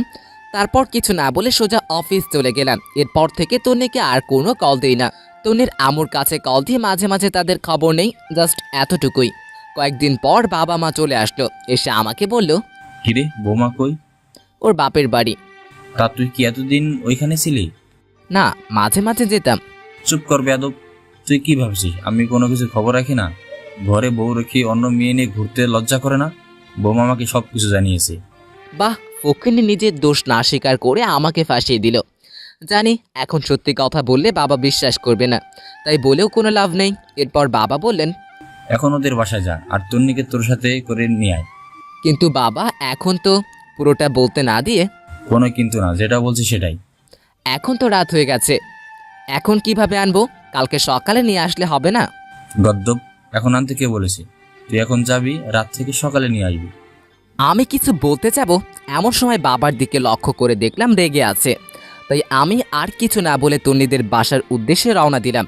রাত প্রায় 9:30। আমি ওদের বাসার সামনে গিয়ে দাঁড়িয়ে আছি। কলিং বেল দেওয়ার সাথে সাথে তন্নির মা এসে দরজা খুলে দিল। তারপর বলল, বাবা আসছো? পথে কোনো সমস্যা হয়নি তো? না, কোনো সমস্যা হয়নি। আচ্ছা বসো, খাওয়া দাওয়া করে নাও। তন্নি বসে আছে, আমি কিছু বলছি না, সেও বলছে না। খাওয়া দাওয়া শেষ করে রুমে চলে গেলাম। গিয়ে একটা চেয়ারের উপরে বসে আছি। কিছুক্ষণ পর তন্নি এসে দরজা লাগিয়ে দিল আর আমাকে বলল, সরি। কেন সরি? সেদিন রাতের ঘটনার জন্য আমি ভাবছি তুই আমার সাথে। থাক, বলতে হবে না, আমার কপালে ওগুলো ছিল। তুই ঘুমা, সকালে তাড়াতাড়ি যেতে হবে। তুই কোথায় ঘুমাবি? আমাকে নিয়ে তোর চিন্তা করতে হবে না, তুই ঘুমা। তুই খাটে ঘুমা, আমি নিচে ঘুমাবো। কেন, তোর চোর খাওয়ার জন্য নাকি তোর কাছে অপমানিত হওয়ার জন্য? তন্নি আর কিছু না বলে শুয়ে পড়ল। আমিও একটা বালিশ নিয়ে নিচে শুয়ে পড়লাম। সকালবেলা ঘুম থেকে উঠে ছাদে চলে গেলাম। তন্নিও আমার পিছনে পিছনে আসলো। দেখে মনে হচ্ছে কিছু একটা বলবে, বাট বলতে পারছে না। এরপর আমি ওকে বললাম, কিছু বলবি? তুই কি সত্যি আমাকে ভালোবাসিস? পাগল নাকি, তোকে কেন আমি ভালোবাসবো? মিথ্যে বললাম, দেখিও কি রিয়াক্ট করে। তাহলে এতদিন যে বললি তুই আমাকে ভালোবাসিস? মিথ্যে বলেছি, তোর সাথে থাকা বা কথা বলার কোনো ইচ্ছে আমার নেই। তাহলে আমাকে নিতে আসলি কেন? আব্বু আম্মু বলেছে তাই, না হয় জীবনেও আসতাম না। বাহ, ভালো তো, নতুন কাউকে পেয়ে গেছিস। এখন তো আমার আর দরকার নেই। তোকে দরকার কখনো ছিল না, থাকবেও না। আদিবার সাথে আমি খুব ভালো আছি। এই কথা শোনার পর তন্নি আর কিছু না বলে চোখ মুখ লাল করে কাঁদতে কাঁদতে নিচে চলে গেল। মনে মনে বন্ধু আয়মানকে ধন্যবাদ দিতে লাগলাম, ওর বুদ্ধিটা কাজে লেগেছে। এই রকম জানলে আরও আগে থেকেই এমন করতাম। যাই হোক, কিছুক্ষণ পর আমিও নিচে চলে গেলাম। গিয়ে দেখি তন্নি চুপ করে বসে আছে। ওর বসে থাকা দেখে আমি বললাম, রেডি হয়ে নে, বাসায় যেতে হবে। আমি যাব না, তুই যা। তোর ন্যাকামি দেখার টাইম নেই আমার। আদিবা অপেক্ষা করছে আমার জন্য, তাড়াতাড়ি রেডি হয়ে নে। বললাম তো আমি যাব না। ওকে, একটু পর নিজেই যাবি। তুই এখান থেকে চলে যা, তোকে যেন এখানে আর না দেখি। চলেই যাব, এখানে থাকতে আসিনি। তুই আর এক সেকেন্ডও এখানে থাকতে পারবি না, এখনই বের হয়ে যা। আমি আর কিছু না বলে নাস্তা না করে ওর বাবা মাকে না জানিয়ে সোজা অফিস চলে গেলাম। বাসায় গেলে বাবা চিৎকার চেঁচামেচি করবে, তাই বাসায় যাইনি, অফিসে কাজ করতেছি। এমন সময় আদিবা আসলো আর এসেই বলল, আসতে পারি স্যার? আরে আদিবা আসো, বসো। ধন্যবাদ। আপনার কি মন খারাপ? আরে না, এমনি ভালো লাগছে না। আমি জানি স্যার, ম্যাডাম আপনাকে কিছু বলেছে। আসলে স্যার, সেদিন যদি জানতাম ম্যাডাম মার্কেটে যাবে তাহলে আপনাকে যেতে বলতাম না। আরে এটা কোনো ব্যাপারই না। এমন সময় বাবা কল দিল। আদিবা উঠে চলে গেল। কলটা রিসিভ করতেই বাবা বলল, তুই এখন কোথায়? অফিসে। আমি তোকে না বললাম বৌমাকে নিয়ে বাসায় আসতে? ও আসবে না বলেছে, তাই আমি অফিসে চলে এসেছি। চুপ কর বেয়াদব, ও আসবে না বলেছে না তুই নিয়ে আসিসনি? মানে আমি কেন নিয়ে আসবো না? চুপ হারামজাদা, তুই নিয়ে আমাকে সব কিছু বলেছে। তোর লজ্জা করে না ঘরে বউ রেখে অন্য মেয়ে নিয়ে ঘুরে বেড়াতে? আরে তুমি এসব কি বলতেছো? সবগুলা মিথ্যা কথা। চুপ কর, তোর নিয়ে আমাকে সব বলেছে। মেয়েটা কখন থেকে কান্না করছে। আমি আর কিছু না বলে কল কেটে দিলাম। ফকিন্নিটা বাবাকে আনিয়ে বানিয়ে কি বলেছে আল্লাহ জানে। নিজে সব দোষ করে, এখন আমাকে ফাঁসাই দিতেছে। বিকেলবেলায় আয়মান কল দিল। কলটা রিসিভ করতেই বলল, কে দোস্ত, কি অবস্থা? মাম্মা কি বুদ্ধি দিলি, তনি তো ফেসে গেছে। আচ্ছা শোন, সন্ধ্যায় তুই আর তন্নি কবে সবে আসিস, কথা আছে। ধুর, আমি তন্নিকে নিয়ে আসতে পারবো না, তোরা বল আসতে। আচ্ছা ঠিক আছে বলবো, তুই অন্তত সাথে করে নিয়ে আসিস। সানি আর রাফিরাও থাকবে। আচ্ছা ঠিক আছে। এরপর কাজ শেষ করে বাসায় চলে গেলাম। বাসায় গিয়ে দেখলাম তন্নি রেডি হয়ে বসে আছে। আমাকে দেখে বলল, আইমান কিছু বলেছে? না, কিছু বলেনি। কেন? কফি শপে যাওয়ার জন্য বলেছে। তো যা, আমাকে বলছিস কেন? তোকেও যেতে বলেছে। আমি যাব না, তুই যা। একসাথে যেতে বলেছে, তুই না গেলে আমিও যাব না। মনে মনে তো আমার মনে লাড্ডু ফুটতেছে। আহা কি আনন্দ, বলে বোঝাতে পারবো না। যাই হোক, বেশি মুড নিতে গেলে একসাথে যাওয়াই হবে না। একটু পর আমি আর তন্নি বের হয়ে গেলাম। এরপর একটা রিক্সা নিলাম। এই প্রথম বিয়ের পর রিক্সা নিয়ে ঘুরতেছি। যখন ওর সাথে ফ্রেন্ড হিসেবে ঘুরতাম কি মজাই না হতো। সব কিছু মনে পড়তে লাগলো। আমি রিক্সার এক পাশে সরে বসে আছি। তন্নি বারবার আমার দিকে তাকাচ্ছে। একটু পর কফি শপে চলে আসলাম। দেখলাম আইমান, সানি, ফারিহা বসে আছে। আমাদের দেখে বলল, বাহ, দুজনে এখন আসার সময় হলো? না রে, একটু কাজ ছিল তাই। বুঝি বুঝি, কি এমন কাজ? তন্নি গিয়ে ফারিহাকে জড়িয়ে ধরলো। এদিকে আইমান আমাকে ইশারা দিয়ে বলতেছে কাজ হচ্ছে। এমন সময় সানি বলল, দোস্ত শোন, আমার একটু কাজ আছে, যেতে হবে। সে কি, মাত্রই তো আসলাম, কফিটা খেয়ে যা। না রে, অনেক কাজ, সময় কম, তাড়াতাড়ি যেতে হবে। আচ্ছা তুই যা, ফারিহা থাকুক। চুপ কর ফাজিল। আচ্ছা তোরা থাক, পরে কথা হবে, আমি গেলাম। এই কথা বলে সানি আর ফারিহা চলে গেল। কিছুক্ষণ পর আইমানও কেমন জানি চটপট করতে লাগলো। ওর এমন কাণ্ড দেখে আমি বললাম, কি রে, তোর আবার কি হয়েছে? আসলে দোস্ত, বাসায় একটা কাজ চলে আসছে, এখনই বাসায় যাওয়া লাগবে। মানে কি, তোদের সবার কাজ আছে, আগে বলতি। তোরা না বললে একসাথে কফি খাবি। এই কথা বলে আইমানও চলে গেল। আমি আর তন্নি বসে আছি। একটু পর কফি আসলো, দুজনে খেলাম। দুজনের নীরবতা ভেঙে তন্নি বলল, একটা কথা বলতাম। বল। অনেকদিন কোথাও ঘুরি না, চল পার্ক থেকে একটু ঘুরে আসি। আমিও কেন জানি তন্নির এই আবদারটা না রেখে পারলাম না। অনেকক্ষণ দুজন একসাথে হাঁটলাম, বেশ ভালো লাগলো। রাত প্রায় 8টায় বাসায় আসলাম। দেখলাম বাসায় কেউ নেই, কিন্তু দরজা খোলা। বাবা মা দুজনকে ডাক দিলাম, কারো কোনো সারা শব্দ নেই।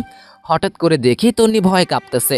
একটু পর নীরবতা ভেঙে শুরু হলো আমাদের দুজনের মুখের উপর স্প্রে মারা। আর সবাই একসাথে বলতে লাগলো, happy birthday Tonni, happy birthday to you. বাবা মা, সানি, আয়মান আর ফারিহা সবাই একসাথে। এসব দেখে আমরা পুরো অবাক। আমি নিজেও ভুলে গেছি আজকে তন্নির জন্মদিন, কিন্তু বুদ্ধগুলোর মনে আছে। এখন বুঝতে পারছি এই কারণে তারা কফি শপ থেকে তাড়াতাড়ি চলে এসছে। তারপর বড় একটা কেক কাটা হলো। তন্নি সবার আগে আমাকে খাইয়ে দিয়েছে, আমিও খাইয়ে দিয়েছি। এক এক করে সবাইকে খাইয়ে দিয়েছি। এমন সময় তন্নি বলল, এতগুলো আয়োজন কে করেছে? সবাই একসাথে আমাকে দেখিয়ে দিল। আমি তো পুরো টাস্কি খেয়ে গেলাম। আমি নিজেই কিছু জানি না, আর ওরা বলছে আমি করছি। সেদিন সবাই একসাথে খাওয়া দাওয়া করলাম। ওদের বাসায় যেতে দেয়নি। আমি, সানি, আইমান একসাথে ঘুমিয়েছি। তন্নি আর ফারিহা একসাথে ঘুমিয়েছে। পরের দিন যার যার মতো করে চলে গেছে। আমিও অফিস চলে গেলাম। দুপুরবেলায় আদিবা আমার রুমে আসলো আর বলল, স্যার আসতে পারি? আসো, বসো। স্যার একটা কথা বলতাম। অবশ্যই, কি বলবে বলো। স্যার আমার একজনের সাথে রিলেশন আছে। বাবা বিয়ের জন্য চাপ দিচ্ছে, তাই আমি পাহাদের কথা বলেছি। বাবা বলেছে ওকে নিয়ে বাবার সামনে যাওয়ার জন্য। যদি আজ বিকেলে আমাকে একটু ছুটি দিতেন তাহলে ভালো হতো। আরে এটা কোনো কথা, তুমি আমাকে আগে বলবে না? ওকে যাও, দিলাম। ধন্যবাদ স্যার। আদিবা একটু কষ্ট করতে পারবে? জি স্যার বলুন। তোমার পাশের আলমারিটার উপর একটা হলুদ রঙের ফাইল আছে, যদি একটু কষ্ট করে দিতে উপকার হতো। এতে কষ্টের কি আছে? এই কথা বলে আদিবা ফাইলটা নিতে গেল। আলমারি উঁচু হওয়ার কারণে সে একটু উপরের দিকে উঠতে পায়ের আঙ্গুলের উপর ভর করে ফাইলটা নিতে যাবে, এমন সময় পা স্লিপ করে উল্টে যেতে লাগলো। আমি তাড়াতাড়ি উঠে ওকে ধরে ফেললাম। আর এমন সময় তন্নি এসে উপস্থিত হলো। আমাদের দুজনকে এইভাবে একসাথে দেখেই চিৎকার দিয়ে উঠল।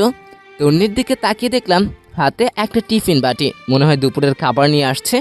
ধুর শালার, কেন যে আদিবাকে ফাইলটার কথা বললাম। যদি না বলতাম তাহলে তন্নি হয়তো কিছুই দেখতো না, আর এমন পরীক্ষার সম্মুখীন হতে হতো না। এরপর আমি আদিবাকে ছেড়ে দিলাম। তন্নি রেগে চোখ মুখ লাল করে আমাকে বলল, ছি, তুই এত খারাপ? প্লিজ তুই শান্ত হ, আমার কথাটা তো শোন। কি শুনবো? নিজের চোখেই তো সব দেখলাম। প্লিজ তুই আমার কথা শোন। চুপ কর, তোর মতো ফালতুর সাথে আমি কোনো কথাই বলবো না। ভেবেছিলাম তুই সত্যি আমাকে ভালোবাসিস, আমিও তোকে আস্তে আস্তে ভালোবেসে ফেললাম, কিন্তু তুই অন্য মেয়ের সাথে। ছি, আমার ভাবতেই অবাক লাগে। আমি কিছু বলতে যাব, এমন সময় আদিবাই বলল, ম্যাম শোনেন, আপনার ধারণাটা ভুল। চুপ করো, লজ্জা করে না অন্যের স্বামীর সাথে এইসব করতে? যত সব ফালতু।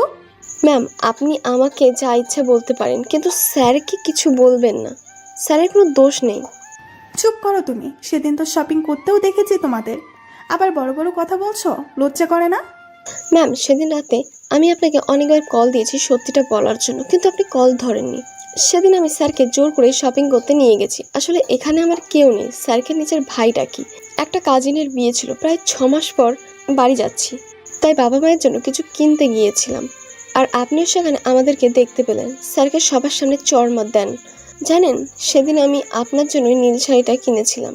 স্যার অনেকবার বলেছিল আপনাকে নাকি নীল শাড়িতে খুব ভালো মানায়। আপনাদের বিয়েতে না যেতে পারায় একটা নীল শাড়ি কিনতে স্যারের হাত ধরেছিলাম আপনার জন্য। বিনিময়ে আপনি স্যারকে চড় দিয়েছেন আর অপমান করেছেন।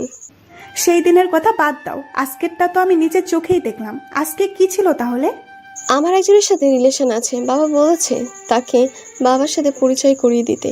তাই আমি স্যারের কাছে এসেছিলাম বিকেলে ছুটি নেওয়ার জন্য। স্যার আমাকে ছুটি দিয়েছেন। আমি চলে যাওয়ার সময় স্যার আমাকে ডেকে বললেন ফাইলটা দিতে। আমি ফাইলটা দিতে গিয়ে পড়ে যাচ্ছিলাম, এমন সময় স্যার আমাকে ধরে ফেললেন। শোনেন, একটা কথা বলি, আপনার কপাল অনেক ভালো যে আপনি ওনার মতো একজনকে জীবন সঙ্গী হিসেবে পেয়েছেন। আপনার মতো মেয়ে কোনো যোগ্যতাই নেই ওনার সাথে থাকার। নিজেকে তো অনেক কিছুই মনে করেন, এগুলো বাদ দিয়ে ভালো হওয়ার চেষ্টা করুন। আদিবা এই কথাগুলো বলে চলে গেল। তাকিয়ে দেখি চোখের তন্নির পানি চলে এসেছে। আমি এতক্ষণ কিছুই বললাম না, শুধু চুপ করে দাঁড়িয়ে দুজনের কথাই শুনছিলাম। আদিবার কথাগুলো শুনে নিজেরই কাছে অনেক ভালো লাগলো। মনে মনে কয়েকবার ধন্যবাদও জানালাম। একটু পর তন্নি আমার দিকে তাকালো, চোখ মুখ লাল হয়ে আছে। তারপর আমাকে বলল, নিজেকে খুব চালাক মনে করিস তাই না? মানে? তুই কি ভাবছিস আমি কিছু জানি না? কি জানিস তুই?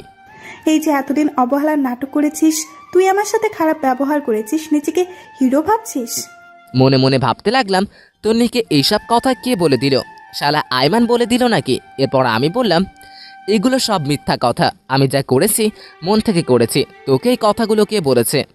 তুই কি ভাবছিস ওরা শুধু তোর ফ্রেন্ড, আমার ফ্রেন্ড না? ফারিহা আমাকে সব কিছু বলেছে। শালার মেয়েদের পেটে কোনো কিছুই হজম হয় না।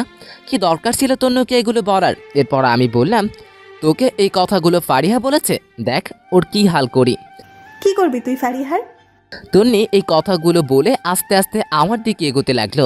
আমি বললাম, কি ব্যাপার, তুই এদিকে কেন আসছিস? কেন আসছি তাই না? দেখ, একদম কাছে আসবি না, আমি কিন্তু চিৎকার দিব। চিৎকার কর দেখি কে আসে। আমি পিছাইতে পিছাইতে দেওয়ালের সাথে লেগে গেছি। এরপর আমি বললাম, কি করছিস তুই? পুরো কথাটা বলার আগেই ওর ঠোঁট দিয়ে আমার ঠোঁট চেপে ধরলো। আমার পুরো শরীরের লোম দাঁড়িয়ে গেল। এইভাবে কিছুক্ষণ থাকার পর আমি তন্নিকে একটু ধরে সরিয়ে দিলাম আর বললাম, এই তুই কি পাগল? এটা আমার অফিস, বেডরুম না। যদি কেউ দেখে ফেলতো? দেখুক, তাতে আমার কি? খাইছিস? মাত্রই তো খাইলাম। আরে ধুর, এটা না। দুপুরে খাইছিস? না, তোর জন্য রান্না করে নিয়ে আসছি। তুই রান্না করেছিস না আম্মু করেছে? দুজনেরই করেছি। তুই এত কথা বলিস কেন? আচ্ছা ঠিক আছে, বলবো না। তুই ফ্রেশ হয়ে আয়, একসাথে খাবো দুজনে। ওকে। তারপর তন্নি ওয়াশরুমে চলে গেল। আমি মনে মনে ভাবছি, অবশেষে তন্নি লাইনে এসছে। আর আমি বন্ধুগুলা না থাকলে হয়তো কিছুই সম্ভব হতো না। একটু পর তন্নি ফ্রেশ হয়ে আসলো। আমি একটা প্লেটে ভাত দিয়ে তাকে বললাম, এই ধর, খেয়ে নে। আমি খাবো না। কি আজব, তুই না একটু আগে বললি খাবি? এভাবে খাবো না। তো কিভাবে খাবি? যদি কেউ একজন খাওয়াই দেয় তাহলে খাবো। আমি আর কিছু না বলে ওকে খাইয়ে দিলাম, নিজেও খেয়ে নিলাম। খাওয়া দাওয়া শেষ করে তন্নিকে বাসায় পাঠিয়ে দিলাম। তন্নি চলে যাওয়ার পর ফাইলটা হাতে নিলাম। এমন সময় আইমানের কল আসলো। কলটা রিসিভ করতে বলল, দোস্ত কি অবস্থা? আরে মামা, কি বুদ্ধি দিলি, তন্নি তো পুরাই ফিদা হয়ে গেছে। আরে কি বলিস? আর তন্নির জন্মদিনে এত বড় একটা সারপ্রাইজ দেওয়ার জন্য ধন্যবাদ। আমি ভুলে গিয়েছিলাম ওর জন্মদিন।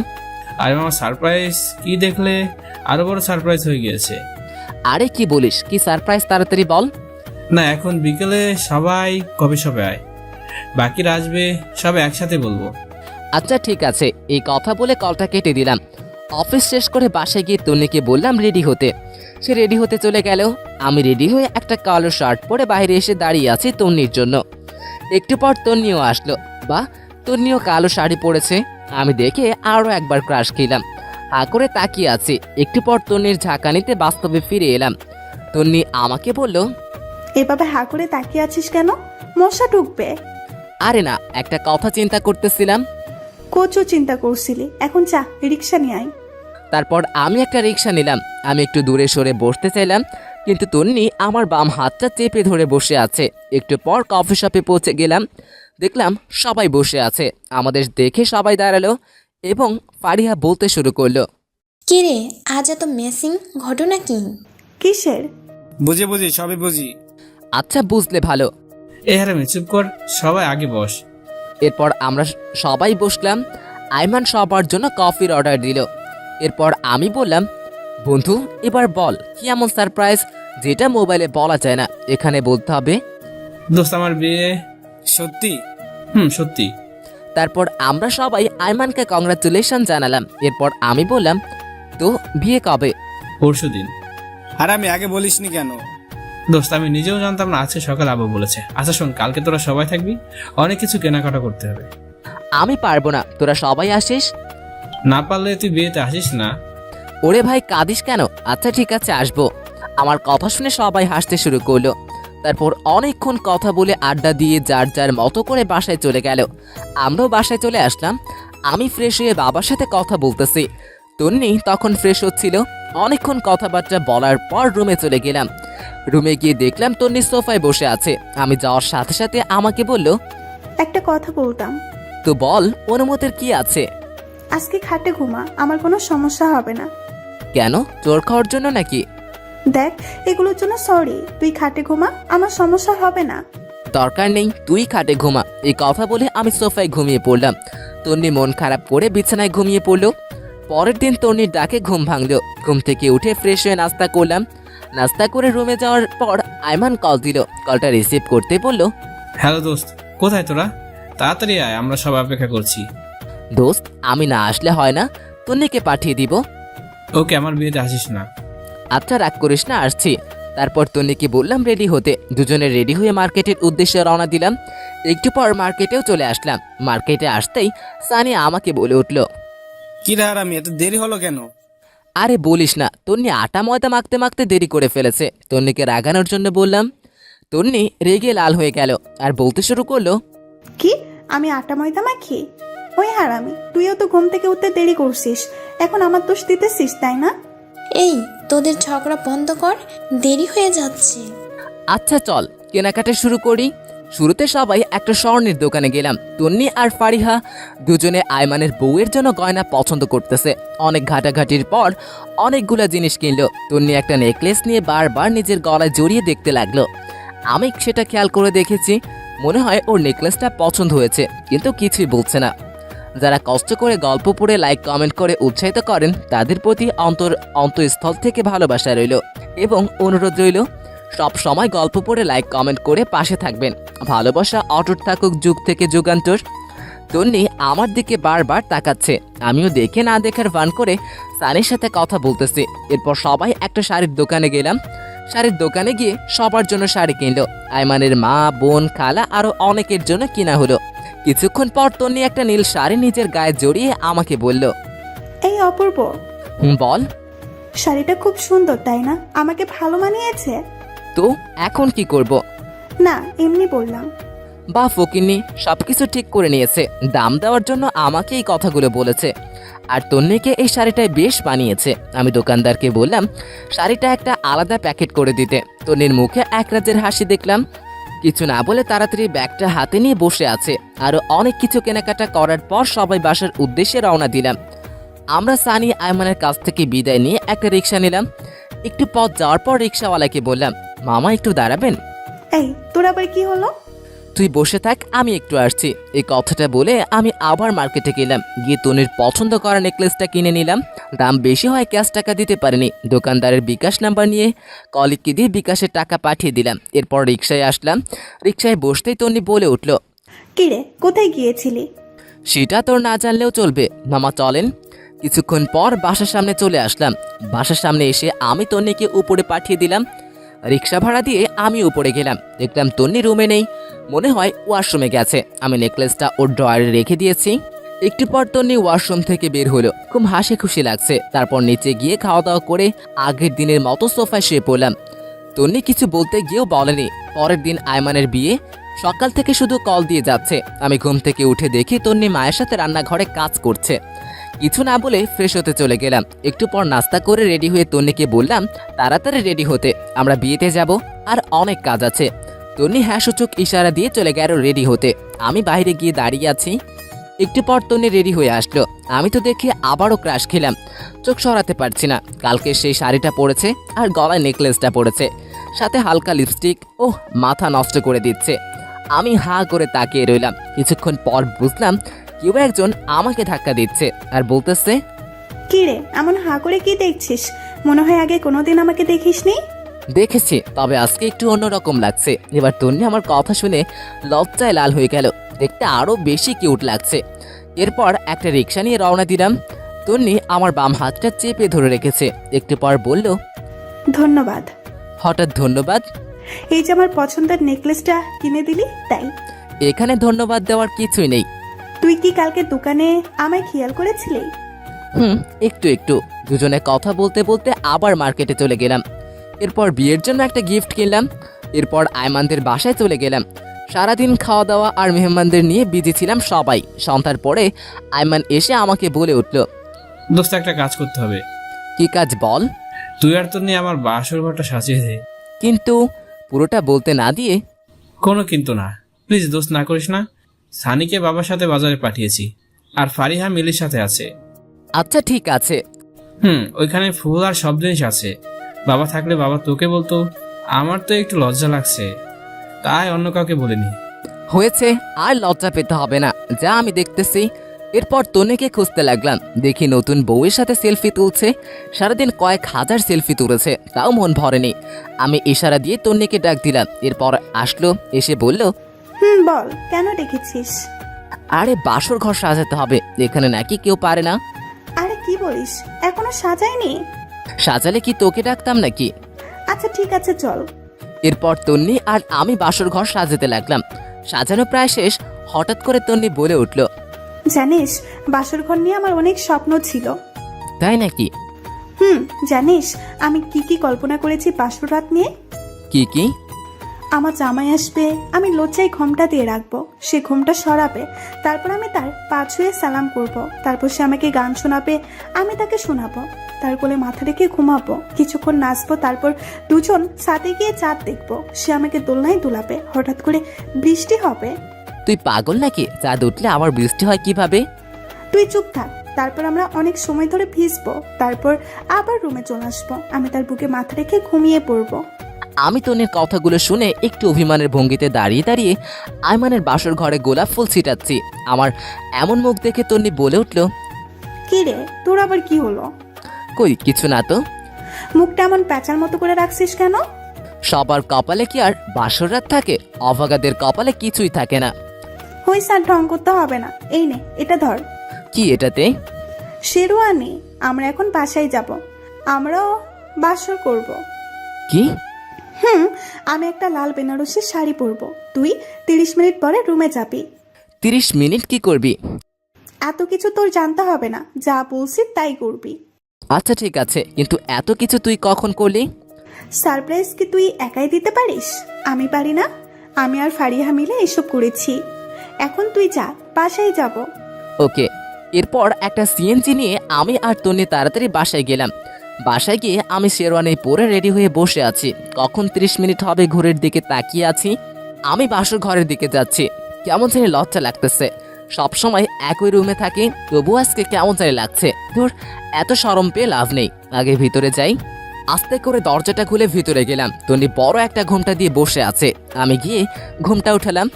তন্নি খাট থেকে নেমে আমার পাশে সালাম করলো। আমি বললাম, বেঁচে থাকো মা, বেঁচে থাকো, স্বামী সংসার নিয়ে অনেক সুখী হও মা। একটু পর আমি হাই হাই এটা কি বললাম। তন্নি আমার একটা গুতা দিয়ে বলে উঠল, এই কুত্তা, আমি তোর মা হই। এই না না, ভুল হয়ে গেছে, এই যে কান ধরলাম, আর হবে না। ওকে, এখন একটা গান শোনা। এই আমি তো গান পারি না। আচ্ছা শোনাচ্ছি। শুরু কর। বন্ধু তু হইল কালবাস, বন্ধু তু এলো কালবাস। এই হারামি, এটা কোনো গান? আরে মমতাজ খালামনের গান। রাগ তোর মমতাজ খালামনের গান। ভালো গান না গেলে ধাক্কা দিয়ে রুম থেকে বের করে দেব। এরপর আমি এই গানটা শোনালাম। গানটা হলো আমার খুব পছন্দের প্রিয় একটি গান। গানটা শেষ করতেই তন্নি আমাকে বলল, বাহ, তুই তো খুব সুন্দর গান পারিস। জানিস এই গানটায় মুখস্থ করেছি শুধুমাত্র এই দিনটার জন্য। সেই ছোটবেলা থেকেই খুব স্বপ্ন দেখতাম। ভালোই তো। এরপর তন্নিও আমাকে রবীন্দ্রসঙ্গীত শোনালো। তন্নির কণ্ঠে বেশ চমৎকার। এরপর তন্নি বলল, আয় এবার একটু নাচি। ধুর, আমি নাচতে পারি না।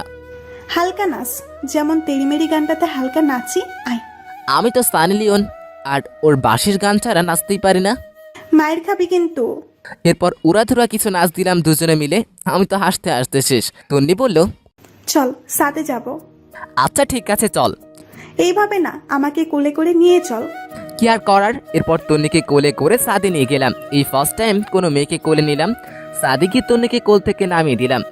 এই তুই কি খাস? আরে আল্লাহ, এত ওজন তুই! আর একটু হলে তো আমি মারাই যেতাম। তন্নি কিছু না বলে আমার একটা হাত ধরে হাঁটতে শুরু করলো। আমারও অসম্ভব ভালো লাগতে শুরু করলো। এরপর আমি তন্নিকে কোলে নিয়ে পুরো সাদে ঘুরলাম। একটু পর শুরু হলো ঝুমঝুম বৃষ্টি। তন্নির ইচ্ছেটা উপরওয়ালা পূরণ করে দিল। দুজনে অনেক সময় ধরে বুঝলাম। হঠাৎ একটা বাস পড়ার সাথে সাথে তন্নি আমাকে শক্ত করে জড়িয়ে ধরলো। এইভাবে কিছুক্ষণ যাওয়ার পর দুজনে নিচে চলে আসলাম। এরপর তন্নি ভিজা কাপড় চেঞ্জ করে আসলো, আমিও চেঞ্জ করে আসলাম। একটু পর বললাম, এই শোন, আমরা ফ্রেন্ড ছিলাম ঠিক আছে, কিন্তু এখন তো স্বামী স্ত্রী হয়ে গেছি। সো এখন তুই করে বলবো না তুমি করে বলবো? ধর না, আমি তুই করেই বলবো। কিন্তু কেন? আচ্ছা ঠিক আছে, সবার সামনে তুমি করে বলবো, আর এমনিতেই তুই করে বলবো। আচ্ছা ঠিক আছে। এই শোন, আমার না অনেক ইচ্ছে আমার টুইন বেবি হবে। তাই নাকি? তাহলে তো আমাকে ডাবল কষ্ট করতে হবে। কেন? একটা ছেলের জন্য যতটুকু কষ্ট করতে হবে, দুজনের জন্য তো ডাবল কষ্ট করতে হবে, তাই না? এই তোর মতলব কিন্তু আমি বুঝে গেছি। তাই নাকি? তাহলে তো ভালো। খবরদার কাছে আসবি না বলে দিলাম। আসলে কি হবে শুনি। আমি আস্তে আস্তে আগাতে লাগলাম, আর তন্নি পিছাতে যেতে লাগলো। পিছনে যেতে যেতে খাটের উপরে পড়ে গেল। তন্নি লজ্জায় লাল হয়ে গেছে, একটা কাপড় দিয়ে মুখ ঢেকে ফেলে। আমি কাপড়টা সরিয়ে ওর মিষ্টি মাখা ঠোঁটে আস্তে করে আমার ঠোঁট বসিয়ে দিলাম। তারপর দুজনে হারিয়ে গেলাম এক অজানা রাজ্যে। নিশ্চয়ই বাকিটা সবার অজানা নয়, সুতরাং আর বলতে পারছি না। আর ভাই, অনেক কিছু দেখে ফেলেছেন, এবার থামেন। এবার তো অন্তত আমাদেরকে একা থাকতে দিন। হাই বন্ধুরা, গল্পটা কেমন লাগলো অবশ্যই কমেন্ট করে জানাবেন। আর যারা এখনও চ্যানেলটিকে সাবস্ক্রাইব করেননি তারা অবশ্যই প্রেমের তাজমহল চ্যানেলটি সাবস্ক্রাইব করে রাখুন। ধন্যবাদ সবাইকে।